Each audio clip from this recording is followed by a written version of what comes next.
Hello! Welcome to Andre Craft Show. A rose without a sepals won't be nice, so today I'm going to share with you how to make these sepals here. Like this. To start, make a magic ring or magic circle. I'm using 2 mm size of hook and a green color yarn. So make 5 single crochet inside that circle that you just made.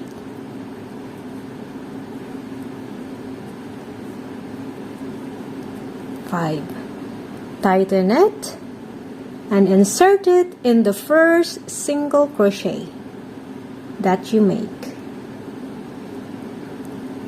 You need also scissors for the tools and materials for this project, and of course a glue for later when you assemble the project.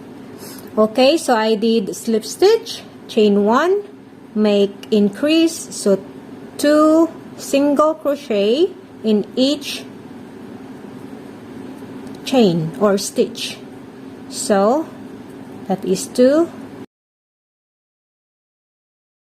You should have 10 single crochet in total.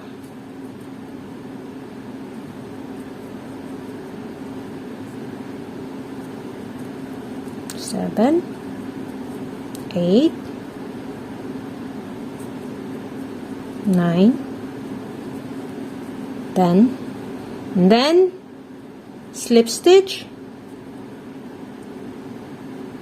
chain 1. We'll proceed to the next round, which is increasing again. We should have 15 single crochet. So single crochet first and then increase in the next stitch.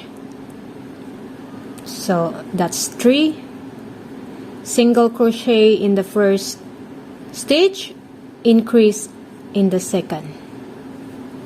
That is 6 single crochet and then increase. So that is 9 single crochet and then increase.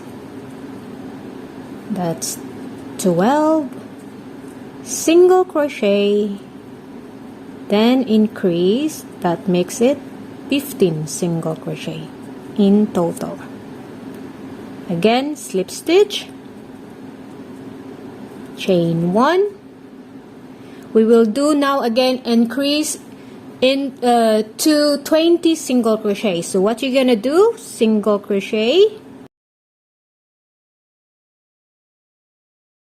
in the 2 next stitches and then increase.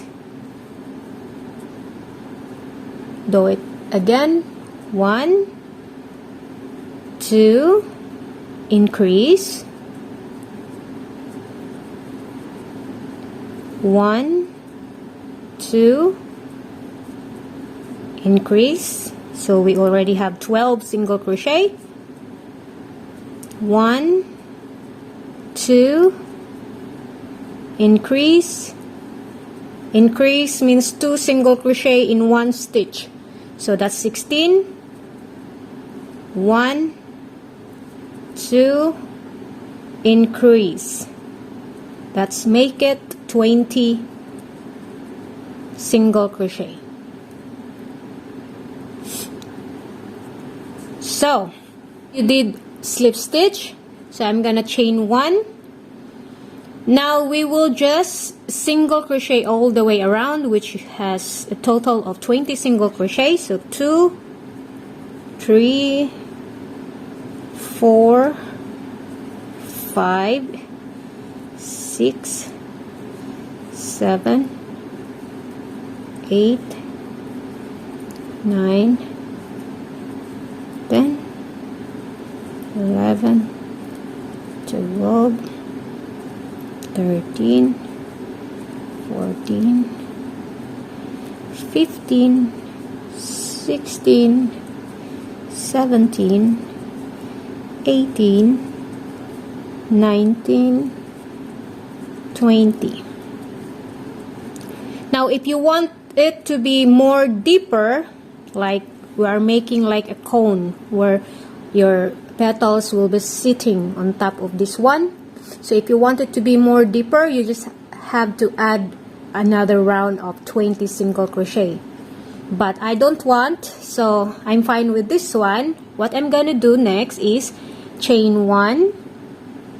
I will start making these wings here. This. So chain 1 single crochet like 4 times in the next 4 stitches. So 3, 4. Now I will chain 1, turn work, and I will do some increase in the first stitch and in the last only. So you should have 6 single crochet in this row. So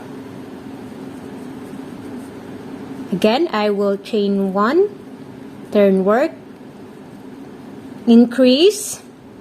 This will be the last increase row. Just increase in the first and the last stitch. So you must have 8 single crochet in total. So 7, 8.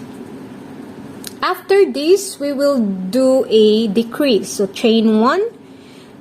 At this point, you only have to decrease in the first and second stitch. 2, 3. That makes your single crochet 7 in total. Okay, only in the first and second. The last one, you don't need to do anything, just single crochet. Again, we'll do it again. We'll do decrease all the way until we have 1 decrease single crochet left. So this is 2, 3, 4, 5, 6. Chain 1, decrease.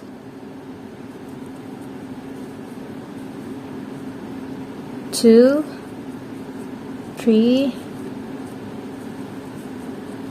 4, 5, and then chain 1, decrease. 1, 2, 3, 4.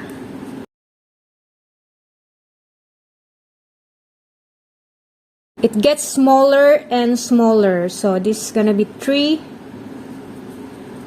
Again, just keep decreasing in the first and second only.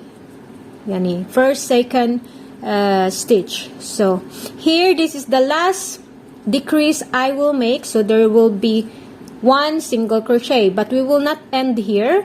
I will still do 1 more single crochet without decrease. So it should look like this. Now I will chain 1, cut the yarn. Here's your first sepal. We'll do it one more time. Insert it here. You must have 5 sepals in total. So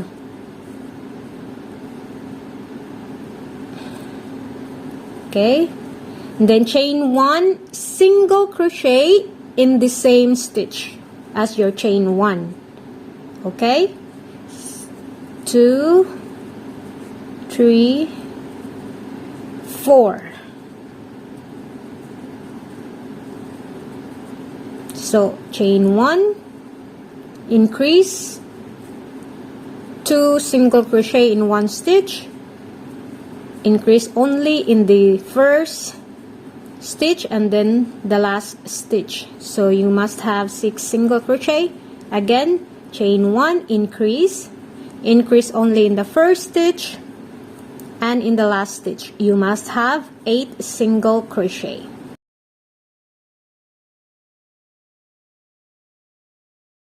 The next round will be decrease.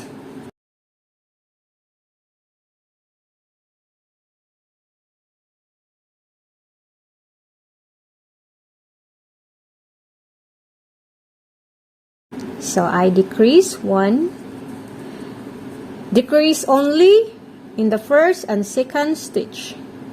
In the last stitch, you don't need to do anything. So you must have 7 single crochet in total.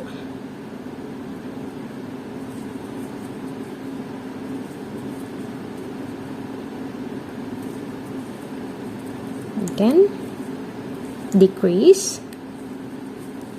This must have 6 single crochet, and the next will be 5, 4, 3 until you have 1 left.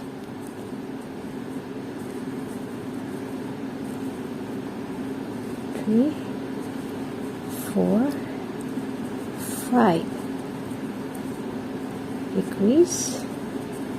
1, 2, 3, 4. 1, 2, 3. 1, 2. And then 1.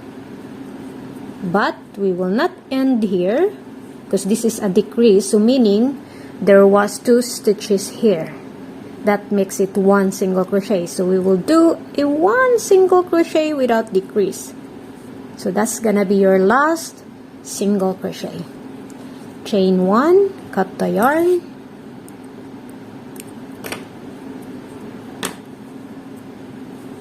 You must have this one. Your sepals is ready. On my next video, I will share with you how to make a rose bud. This small rose here. There is a almost blooming rose also, which I will show you as well how to make this. And also, there's a bloom rose, as you can see. I will also make a tutorial for this one. So please subscribe, like, share this video. Stay safe and God bless us all. Bye-bye.